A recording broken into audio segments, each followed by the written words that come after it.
Coming up on Mountain News this morning, the case of Amber Spradlin is making some developments while the 3 men charged with her murder appeared in court this week. Plus, the Department of Education is cutting its workforce like many other agencies, and soon Kentuckians could feel its impact. Dedicated to Eastern and Southern Kentucky, this is WYMT Mountain News this morning. Good morning and a happy Friday, March 14th to you, Mountain family. My name's Amelia Lee, here with you at 5:30 this morning, which means it is time to check on in with meteorologist Megan Dusmal for a look at that forecast. Megan, we've had a lot of warm weather recently, which has been shocking. I mean, I had to really put the winter coat away, but I know we may need to be prepared for tomorrow. We sure do. While we have partly cloudy skies and clear skies right now, as we go into the next couple of hours and into your Saturday, we'll start to see rain chances ramp up, and then we have some severe storms possible as we're heading into your Saturday. Here's a look at the live satellite and radar. Again, mostly clear right now. And then as we go through the next couple hours, could see maybe a sprinkle or two during Friday. It's not until Saturday that those rain chances really ramp up.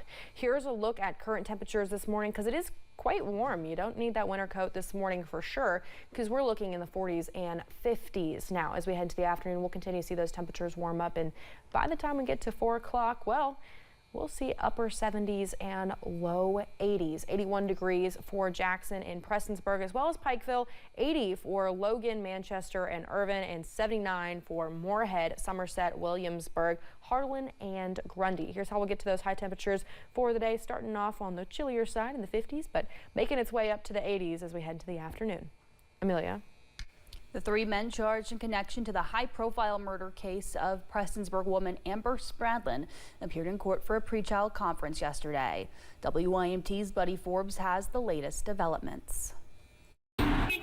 Outside of the Floyd County Justice Center Thursday, justice! A mission to keep Amber Spradlin's face in the community. I want justice to come for people whose lives have been taken. Support Amber! We're blessed that we've got so many people that have been willing to help us and support us and keep the story going and keep Amber's name alive. But inside, a motion to change the venue for the trial of the men charged in connection to her murder, and a request for a speedy trial from the attorneys representing her accused murderer, M.K. McKinney. We're prepared to try this case. Commonwealth's attorney Brent Turner says his office will not object to a change in venue, which attorneys believe would be best given the sensational nature of the case. And Spradlin's family says they support the move for a different reason. The McKinneys have a lot of influence in the county, and we would just feel better if we were able to get it moved. However, Turner argued against the request for a speedy trial, saying the evidence should be fully processed before a trial date is set, and it has not been an unreasonable wait since the July arrests, saying the evidence could be complete by fall, and a trial would be possible by early next year.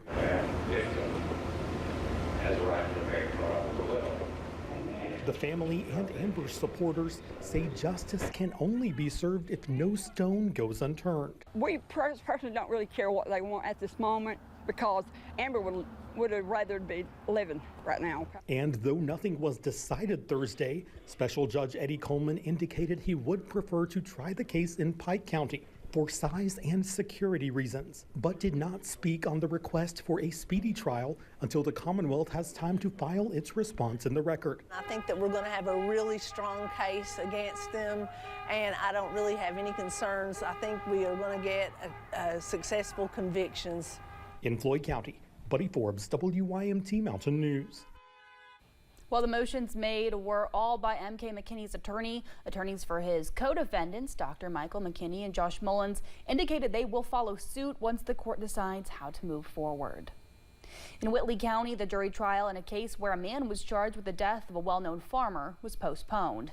Michael Boyd Connor was charged with murder after police found Charles Oler dead in his home. That incident happened in January of last year. A motion filed says a key witness was not able to testify, resulting in the jury trial being pushed back to April 29th. Connor's bond was also reduced from $1 million to $50,000. A London man is accused of committing rape. Police in Laurel County arrested David Glenn Myers on Wednesday. Deputies with the sheriff's office say he was arrested after they received a complaint about sexual abuse involving a minor victim. Myers was taken to the Laurel County Correctional Center. In Wayne County, a woman was taken to the hospital after a car hit her home. Officers say the driver lost control and hit a home on Highway 3106 on Wednesday afternoon. Only the porch was damaged and the person inside the home was not hurt, but the driver was. She was taken to Wayne County Hospital and then flown to UK Hospital. Deputies are investigating the crash and say charges are possible. In Morgan County, a man is in jail following a sexual abuse investigation. State police troopers say they responded to a home in West Liberty on February 19th. After they spoke with folks in the home, including 2 minors, they interviewed Timmy Keaton. Police later arrested Keaton, and he was charged with incest, rape, and 2 counts of sexual abuse. He was taken to the Rowan County Detention Center. This week, the Department of Education began major cuts. Top officials at the department say it impacts about 50% of the workforce. Now, Kentucky educators are talking about how this could affect schools and education efforts at home. Carly Hogston talked with the Kentucky Education Association about what they're expecting. Kentucky Education Association President Eddie Campbell says when it comes to Kentucky schools, we might see a small impact. Kentucky receives about $1 billion in federal funding from the U.S. Department of Education. Losing half the department is going to slow down the process, and slowing down that process is going to negatively impact the students that are in our classroom. He says this funding supports the students, from providing hot meals and assisting students with disabilities to helping Kentucky's rural school districts where it can account for up to 1/3 of their budgets.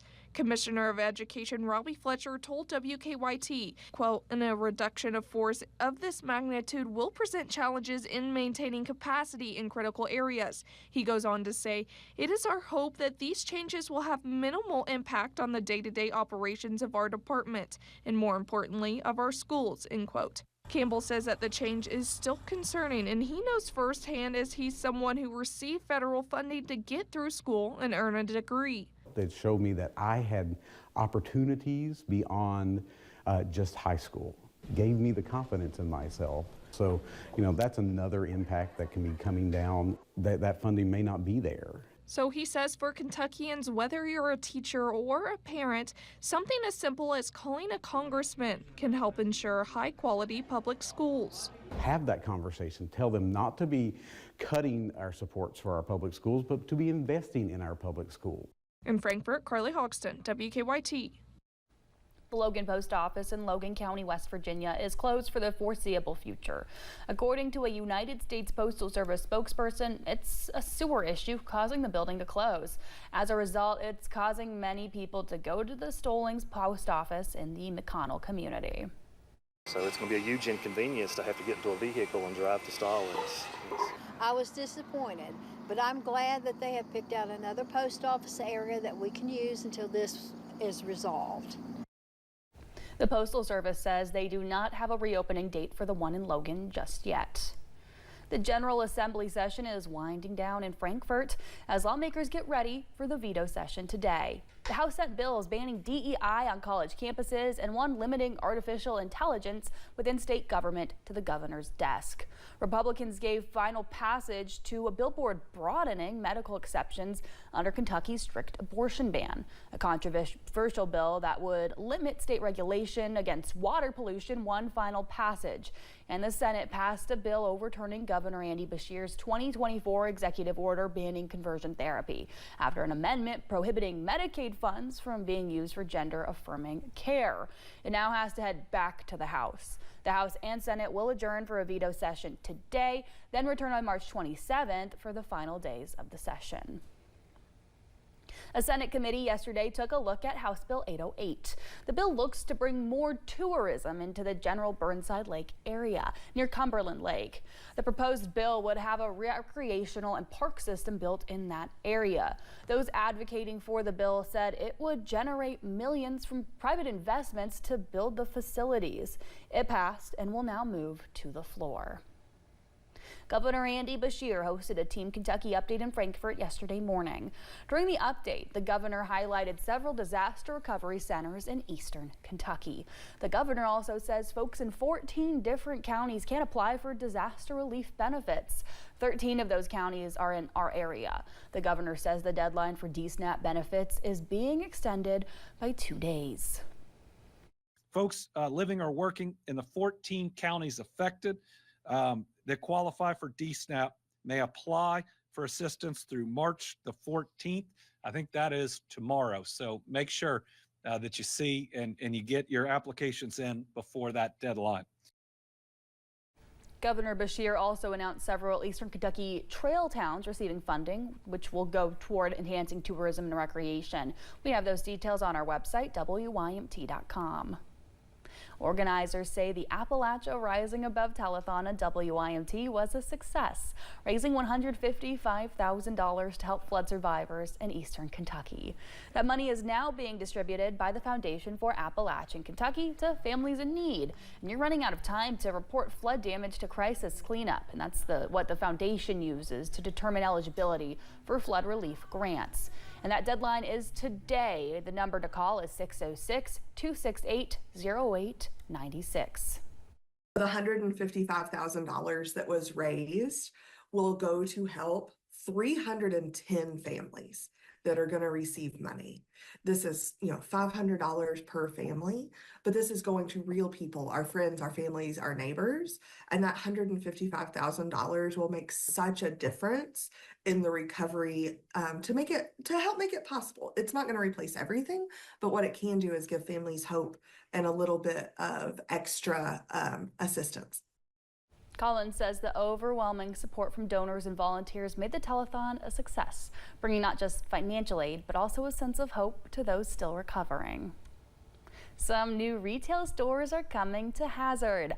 The Black Gold Plaza Shopping Center is being redeveloped. The new stores will include Hobby Lobby, TJ Maxx, and Five Below. More are expected to be announced soon, and some of the construction is expected to be completed in early 2026. When we return, Buffalo Wild Wings is taking the customer experience to the next level with its new goggles made for March Madness. And I will track severe weather chances this weekend up next.